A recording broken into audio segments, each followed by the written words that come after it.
This is my song, O God of all the nations, a song of peace for lands afar and wide. This is my home, the country where my heart is. Here are my hopes, my dreams, my holy shrine. Hi, this is Marjohns Love, and this is Marjohns Musings. And today's show is Competing Commitments. We're in this beautiful, abundant autumn. And I've got so much going on, I think I'm meeting myself in the hallway. My husband just got promoted to full colonel, or as they say in the Army, the full bird.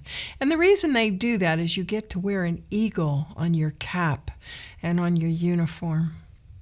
And he was invited to speak at the Rockport Legion for Veterans Day. He took the opportunity and said, sure, I'd like to come and talk to you about veterans, because he's very interested in veterans.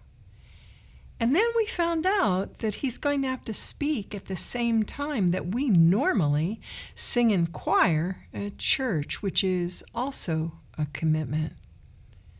It put him in a bit of a double bind. And he talked to our minister at the First Congregational Church in Rockport, and Reverend Derek Van Goulden told him, you go ahead to the Legion.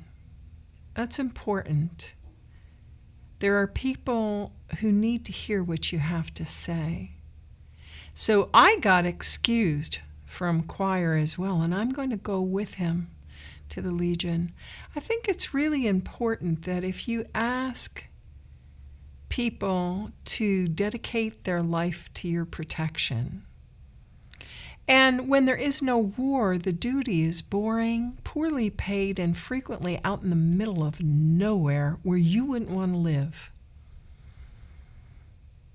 Or it's in the middle of bustling whatever where you might want to live, except it's on a base, an Army base or a Marine base, Air Force base. We went out to Hanscom Air Force Base and we got our new identification cards.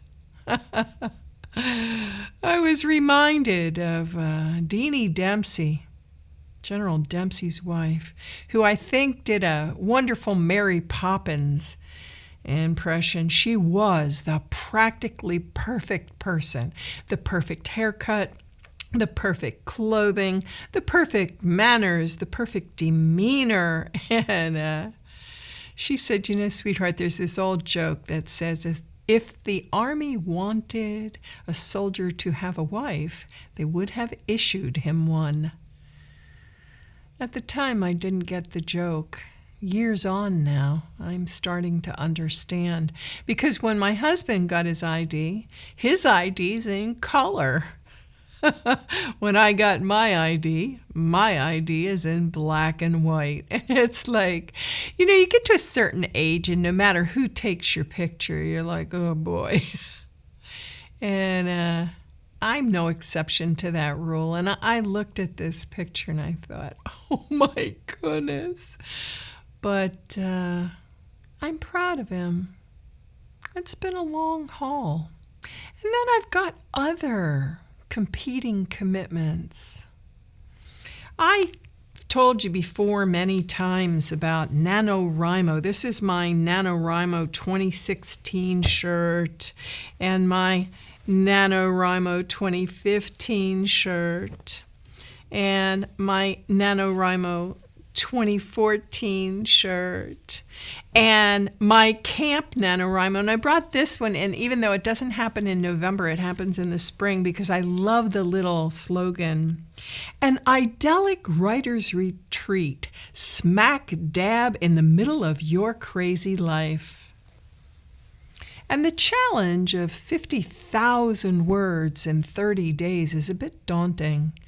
It's 1,000 plus the devil's number, 666. And I think somebody might have taken an objection to that, so they changed it a couple of years ago, so it's 1,667. So it's not that, 666 number. I turned 66. I told my husband if they throw another 6 on there, I can be, I don't know, something strange. We just got done with Halloween. I did an odd thing this year.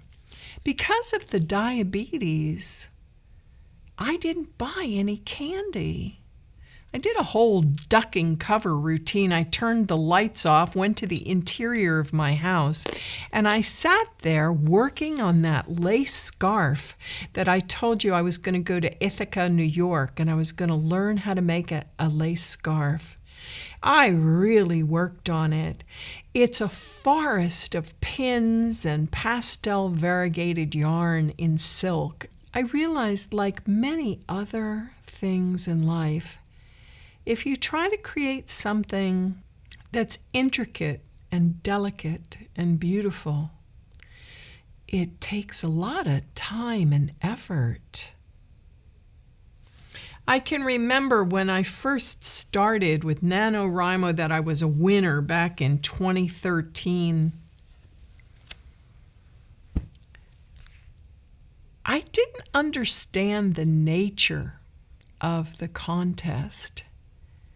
I didn't realize that Grant Faulkner had set up this little nonprofit, and that librarians and people were setting up write-ins. Coffee shops, diners, and places would put stickers in the window that said, "Write your novel here."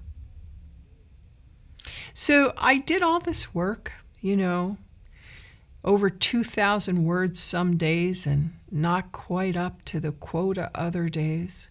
Because you're in the middle of November and there's all the Thanksgiving preparations and travel and feasting and recovery and getting back home and whatever. So it's really hard in November to do almost 2,000 words a day. I try to do 2,000 words a day so that if something comes up, I get sick, I have a family obligation, that I've got a little cushion there that I don't lose my momentum and I'm not falling behind. I think falling behind is a icky feeling, like you didn't live up to other people's expectations. This year, the t-shirt was interesting. I was going to wear it for you today, but our weather's been so strange. It was like 58 degrees yesterday. Today it's in the 40s. I wore a long sleeve blouse. But this year's says, "Let your imagination reign." And when I ordered it, it had been raining for about 9 days, and it continued raining until the shirt arrived. And the shirt came. The sun came out. It was glorious. It was absolutely gorgeous out. The upside of global warming, I guess. I set this thing up with my husband and my son that we were going to do this anime festival. And when Andrew was in college, he got very interested in anime because he was taking Japanese. And I found him a Naruto shirt with the ramen shop. It's like this whole advertisement for this ramen shop that's basically fictitious. It's in the anime of Naruto.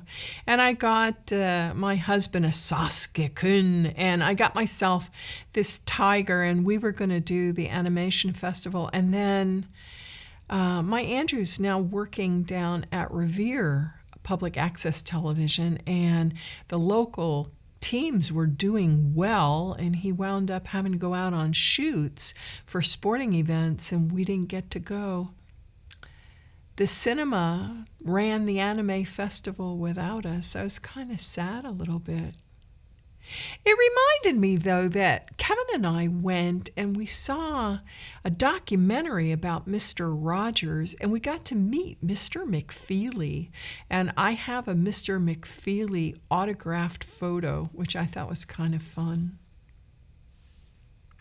Several people have come up to me and told me, "You look great. What are you doing?" And I told them I've lost 40 pounds. And one of the things that my husband did to support me in that is he bought me a DVD cooking course by Chef Bill Brua, The Everyday Gourmet, and we did another one, Cooking with Vegetables. It was really kind of nice. Like, I haven't had a chef that I follow since Julia Child, so it was kind of neat. Bill Brua has a tendency to throw quite a bit of salt, and I have high blood pressure, and he throws like a handful of sugar and stuff. So when I make the food, I delete the sugar and I put in like a fraction of the salt. But I learned a new spice from him. I'd always used sweet Hungarian paprika. Or if I wanted something a little spicier, I used Mexican chili, like when you make, chili con carne with beans and stuff, that kind of chili. And then if I really wanted something pretty spicy, I'd throw in some cayenne pepper. And when Andrew comes over, for him, I have sriracha fire sauce. But Bill was talking about, he was making this interesting dish, and he wanted to use pimentone. I thought, oh, that's interesting. And I was at Marshall's and I found a can of Angel Pimentone. That's pretty tasty stuff. It's a smoked, spicy paprika. So we were cooking up a storm and then our refrigerator died. It didn't drop dead on the spot. It was limping along and needed convalescent care. The freezer wasn't working. It wouldn't make ice, but the refrigerator, for some reason, stayed cold most of the time. I found out something interesting. If you're going to eat live vegetable matter as your major food source, it's hard to keep it without a functioning refrigerator. So we have a certain executive officer that does things like puts tariffs out there without consulting American companies. So we ordered our new refrigerator, and Kevin took the day off from work to help with the delivery because my house is 1756. And if you're going to use a lot of fresh produce, you need a pretty good size refrigerator, or else you have to go to the market every other day. I don't like going to the grocery store. I load the cart, and then when everything's gone, I go back. Every once in a while, I'll stop in and get fresh things in between, but I'm not the European everyday shopper. That never was me. And so we ordered a pretty good size refrigerator. And Kevin's there, and at 10 in the morning, the day of the delivery, we get a phone call.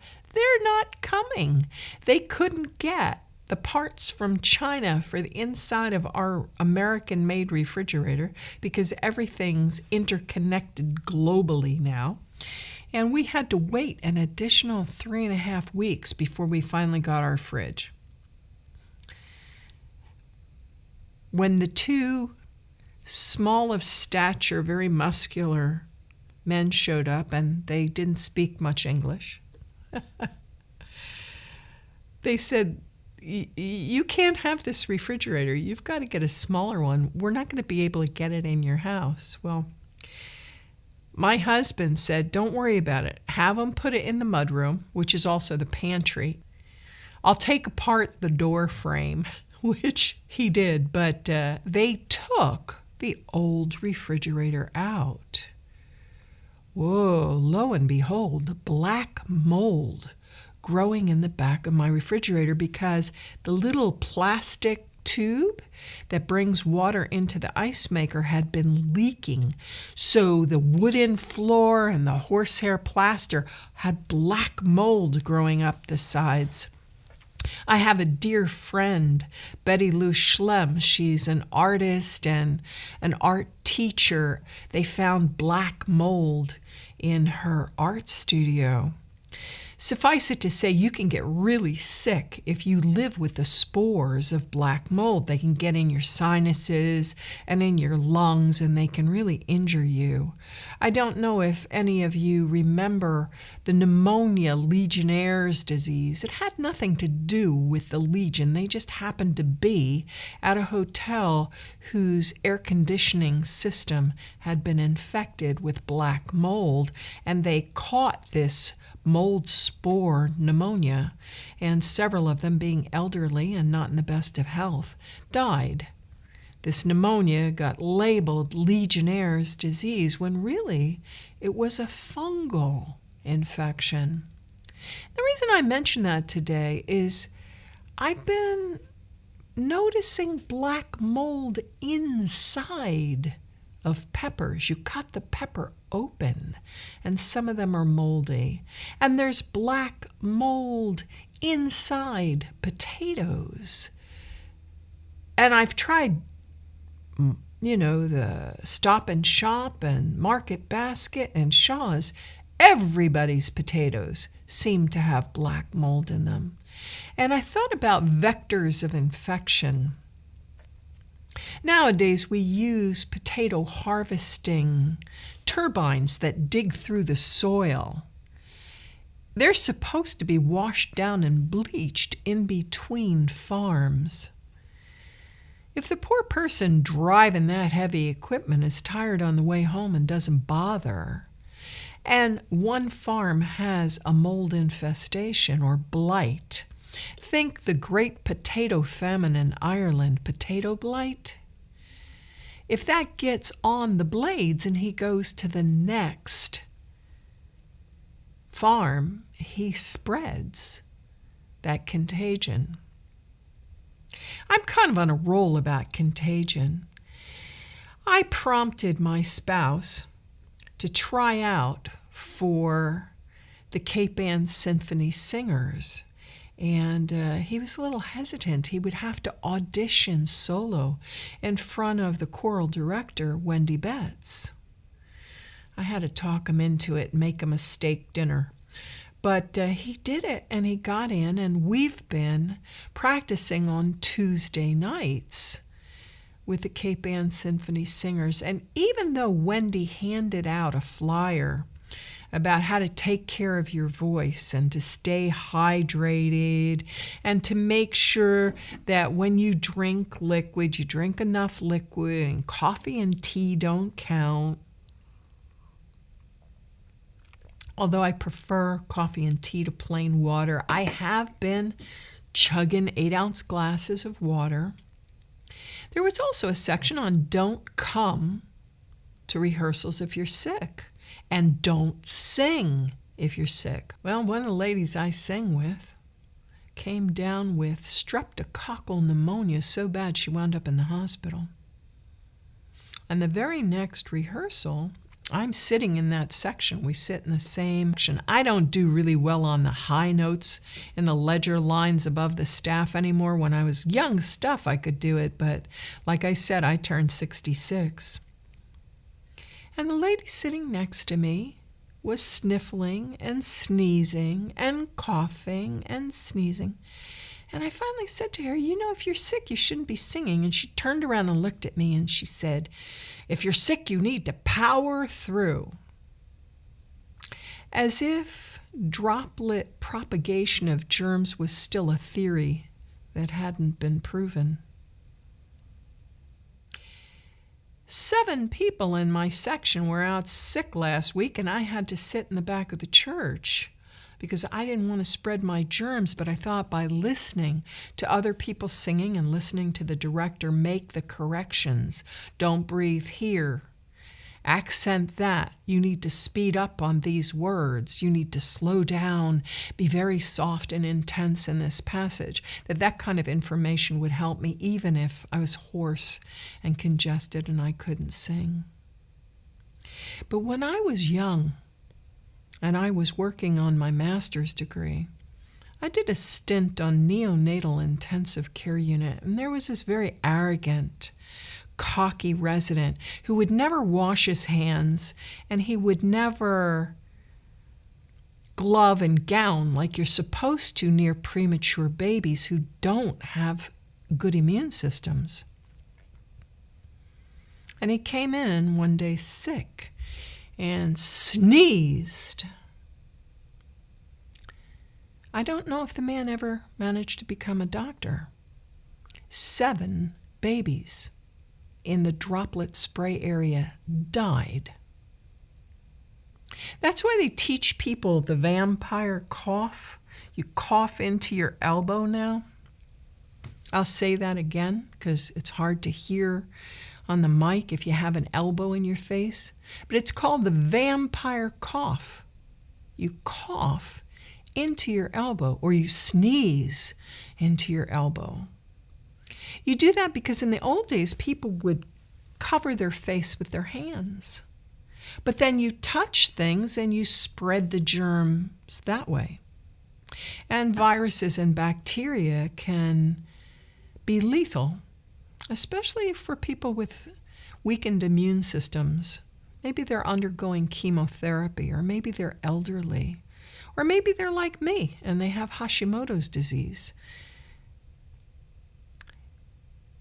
If you get sick, really carefully weigh whether you need to go into public places and expose other people to your germs. Just a public health note.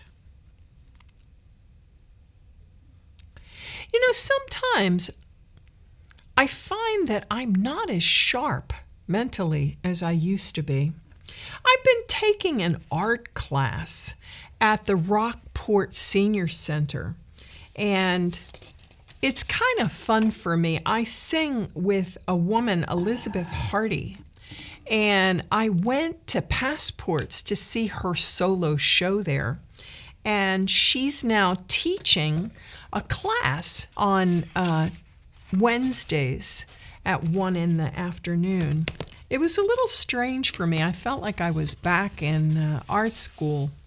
And she passed out black and white photos, and we were to turn the photo upside down, focus on the value scale. And we had made a black and white hi-fi gray value scale.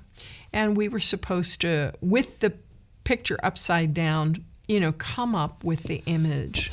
And mine didn't come out too bad. I was a little distressed by the media. I'm not typically an acrylic painter. I like oil. I like watercolor.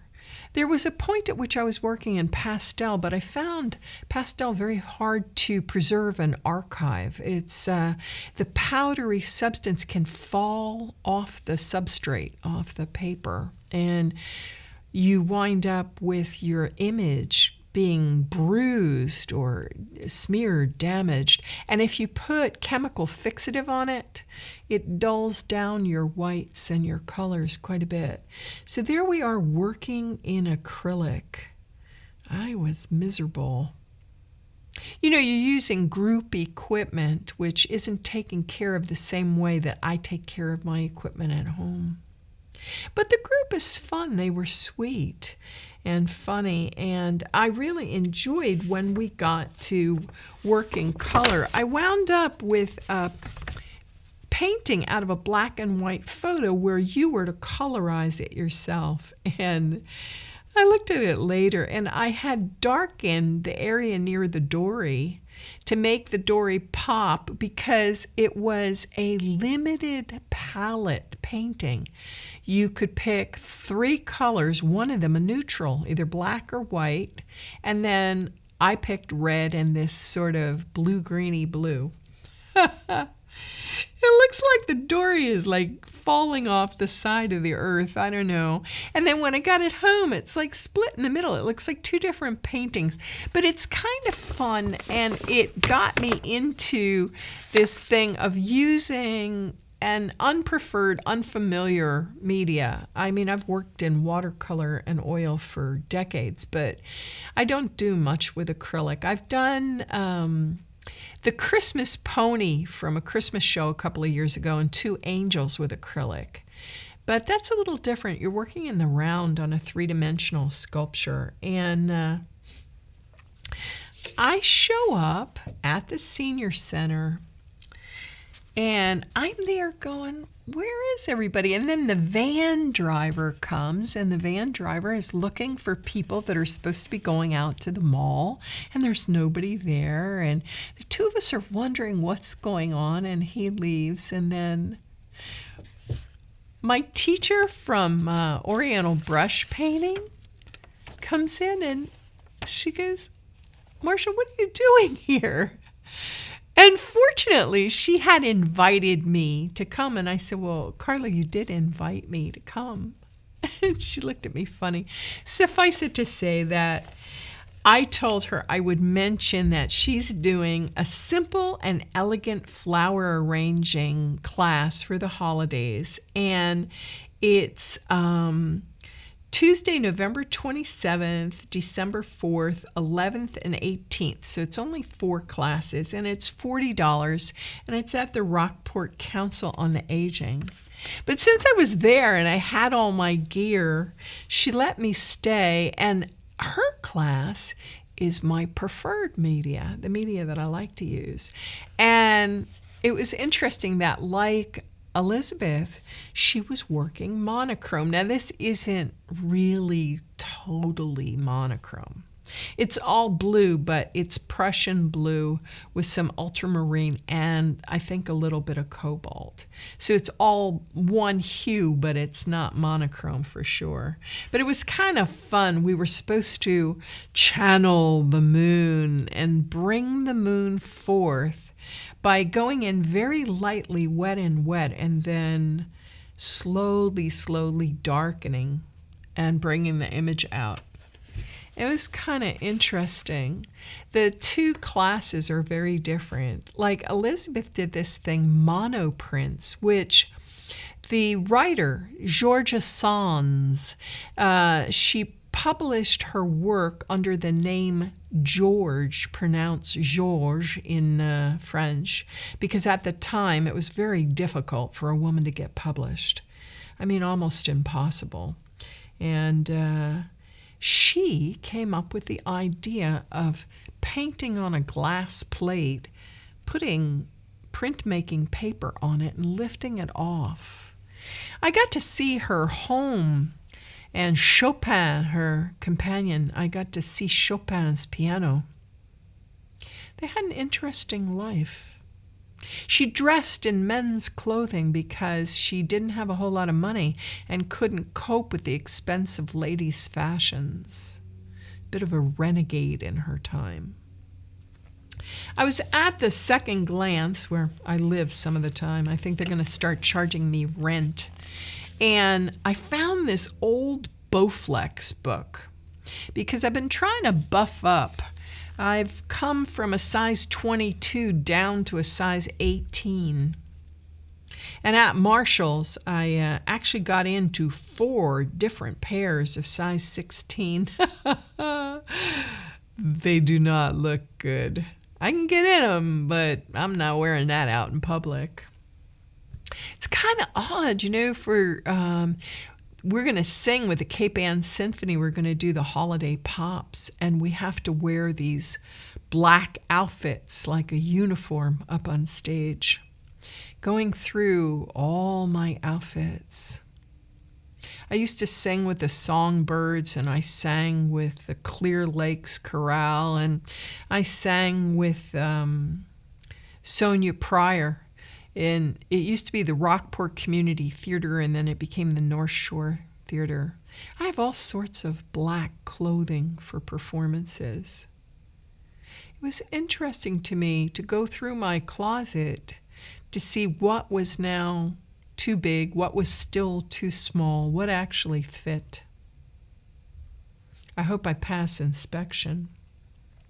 So last time I was talking to you on bobbin lace explorations about the fact that I was going to go to Ithaca, New York, and I was going to try to learn about lace. And I wound up making my scarf on a different bolster than the one I showed you. I wound up using a high-density foam that I stuck inside a Second Glance used sliding open and close bookcase because the bookcase kept the bolster steady and sat firm on the table. But it weighed a fraction of that big sawdust bolster's weight. So I got down to Ithaca. It was a little strange for me. You know, I go to the International Women's Writing Conference, but I've known those women on and off, not every year. I don't go every year, but I've known them on and off since 2002. I have good acquaintances and writing buddies there.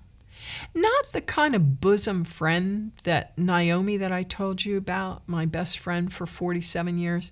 Not that kind of a friend, but people that I'm comfortable with. And then I get amongst these lace makers, and there's one familiar face, this lovely lady named Nancy that I went out to dinner with, that I had met at Sturbridge Village. But everyone else was a stranger. There was a banquet there, and they were serving chocolate cake, chocolate layer cake.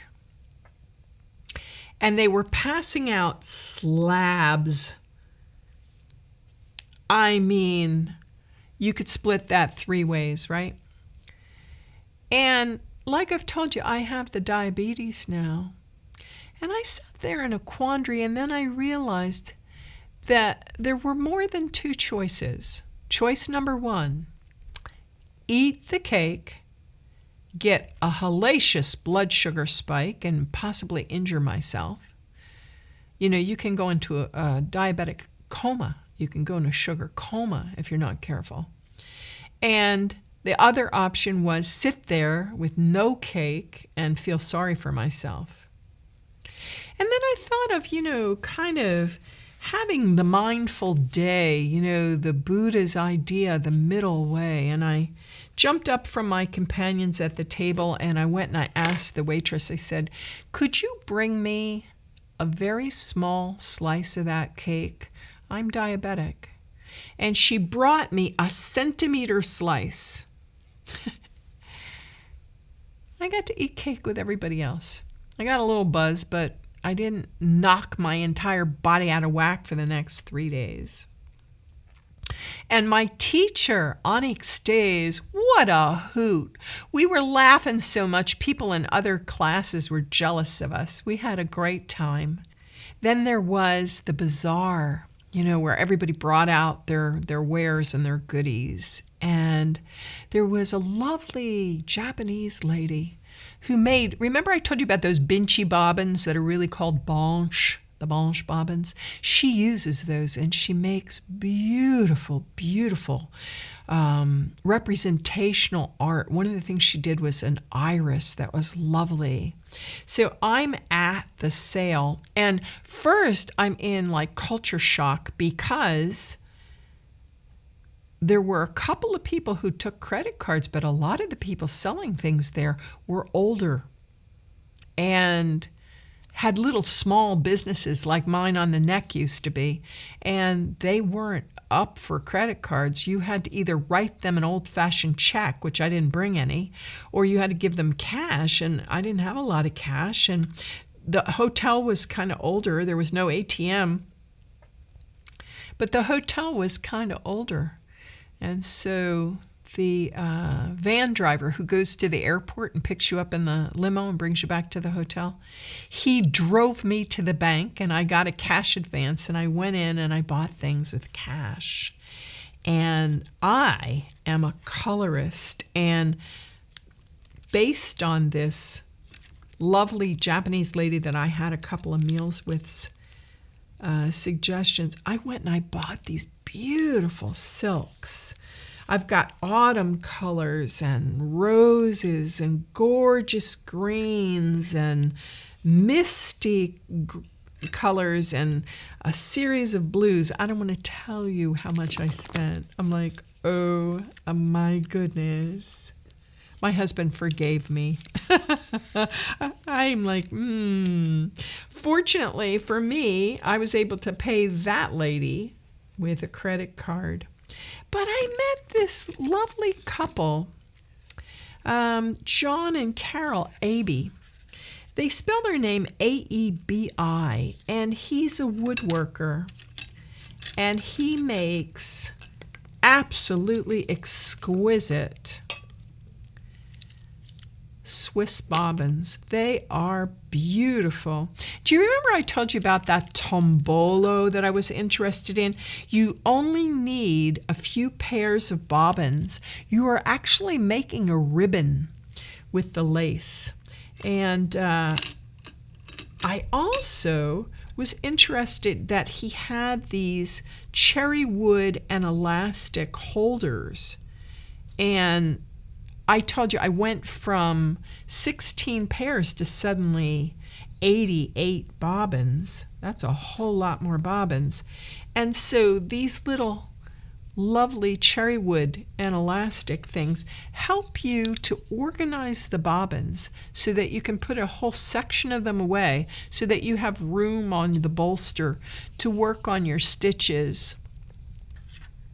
Just because it looked interesting, I purchased 2 of these bobbin forks.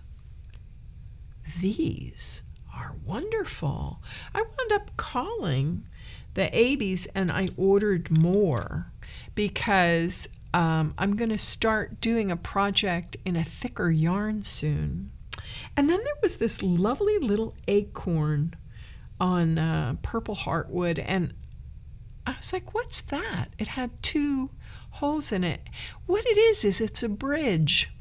And if your threads are hanging down and you want to make sure they don't get twisted or crossed while you're doing something else, or if you have to move your bolster, you put this over the threads, pin it down, and it holds your threads in place. That was kind of neat. I found out that there's an avarice in lace making based on a conversation I had with a lady talking about how the rare woods are becoming illegal trade, sort of like ivory was for a while. You couldn't get ivory anywhere. And now the Chinese are back to selling ivory, which has got the wildlife preservation people knickers in a twist. I now have a set of those beautiful ebony bobbins because this lady said they're already made. They won't be making any more. If you want some, you better get them now. I found that kind of a little antithetical to the way I think. Like if something's not good for the ecology, maybe you shouldn't do it. And then I thought about these ivory beads that I wound up buying at the UCC church fair. They were vintage. They'd been made years and years ago. I bought them. They're lovely. I have them at home. I don't approve of killing elephants, but after the elephant's already dead and the beads are there and they're used, 20, 30 years old, what does my not buying them do except act as a protest? So a lot of people on my Facebook page talked about, I voted today. Our minister had a bit of rough time. We had some interesting things happen at our church this past week. Reverend Sue Kola Arsenal had to stand up and be questioned by the religious community to see if she would make it to full reverend. Like, was she going to be accepted as a pastor? I wanted to go. I really like her a lot. But it was Tuesday night, and we have a commitment to the Cape Ann Symphony. It's kind of interesting that certain months of the year, you have not that much to do, and then other months of the year, you're running around chasing your tail. I wanted to talk to you about what the creative woodturners are doing now that they can't get things like Paducah and Purple Heart and Bloodwood and Ebony. They're using the trimmings from cherry orchards and pear orchards. I got these pretty little international squares, but I wound up with them in a kind of eerie, odd way. I was on Etsy, and I was trying to get the ebony bobbins from Allison, and I put through my order, and it said, you just did multiple orders. I'm like, wait, what did I do multiple orders? I had tried to put Dutch double heads into my cart, and a picture of the International Square wound up instead, and then I didn't buy it, but I didn't know I had to empty the cart and delete it. So when I went to process the sale for Allison, who's a different shop, Etsy went ahead and processed the sale for this other shop that I didn't know anything about for a type of bobbin that I didn't really want. So I went on their website, and at the Lace Days, the lady that I talked to you about, Holly Van Skyver's husband, who's a character, he dressed up in costume and did a whole comedy, limericky sort of a poem. He's dressed up as a King of Hearts with card placards and stuff. Red and white striped long john jammies on arms and legs, and he was a hoot. But he found me some of those lovely Dutch double heads, and I bought them. And then I realized that they're not the same. They're two different sizes. So my kind of weird thing with Etsy that did a sale that I wasn't even sure I wanted, that lady had more of those bobbins because the Van Skyvers were out. They didn't have any, and they weren't in production, and they couldn't get any more. So I wound up with a whack of Dutch double heads. I promised you that I would show you some of my lace. So I'm going to do a slideshow at the end of some of the lace I've collected over the years. This is a coarser one. It's a heavy linen, and it would have been put on an upholstered armchair to protect the upholstery from perspiration and sticky fingers. And this one is a machine-made lace, and it's actually finer than the handmade lace. I was thinking about the conversations that I've been remembering between my auntie and my grandmother. And my auntie was talking about the tulle and how it took days and days for a woman to make rose ground, and why the family had shifted away from bobbin lace to needle lace, because at the mills they could produce yards of tulle in a matter of moments with the electric mills. I had some kind of strange things happen. It's the 3rd anniversary of my friend Patricia's death, and her husband has remarried, and they're selling the home, and her daughter found this journal that I had given to Patricia. I wanted her to write down what she was thinking and feeling. And it sat in Patricia's house for the last 3 years. And since my name was in it, and why is my name on something with a P? Well, when I was single, my maiden name was Petrie. I saw this Celtic P and I thought, oh, how cool. And in it, there's like a backwards L. And I thought, oh, how nice is that? You know, there's a L. Yeah, it's a little dyslexic, but what the heck, I liked it. So she dropped that off.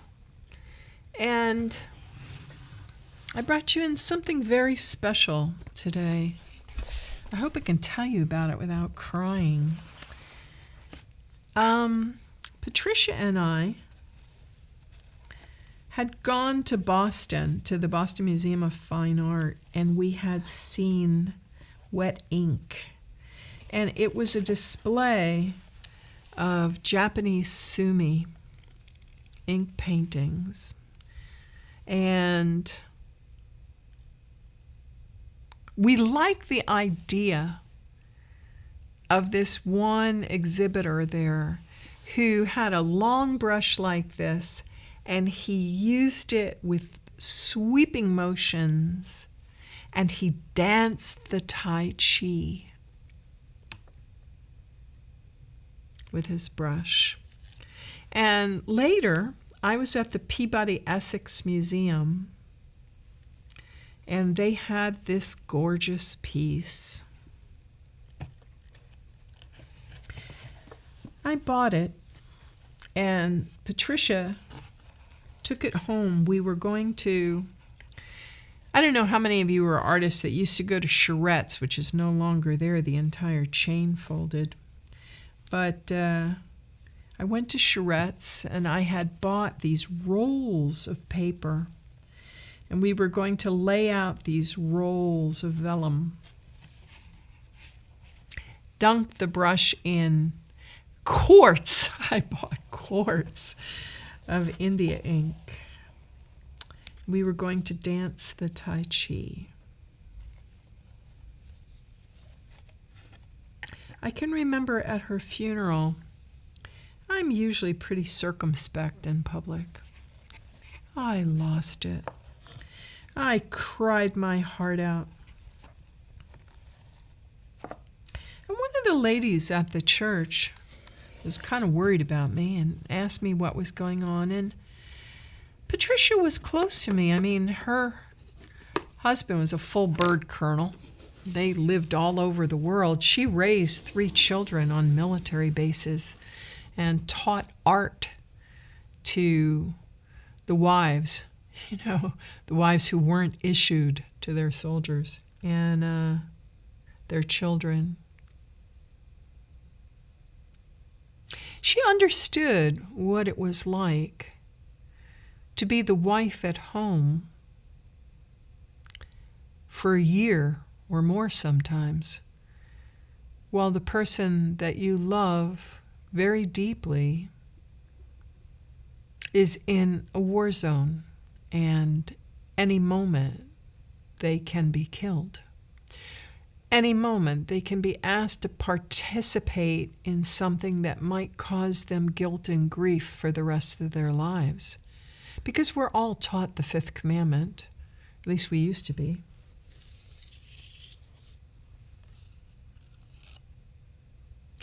I think veterans deserve more than thank you for your service.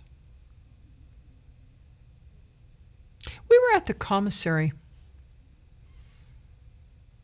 and I said to my husband, the prices here aren't as good as they used to be. These are almost the same as home. And he said that someone had protested that soldiers on military bases got discounted prices and cheaper gasoline and stuff, and that they should pay their fair share. Well, their salaries are supported by tax revenue, which is really hard to raise. Nobody wants to pay more taxes. And so they typically work for less money than people in the private sector. And the housing they live in, a lot of it was built in World War II. Cheap, thrown together housing. Yeah, there are some nicer bases with newer housing, but most of the housing is not something you'd run out and look for and, dress out with your interior decorator. It's rental space. People move every 2 years in some situations.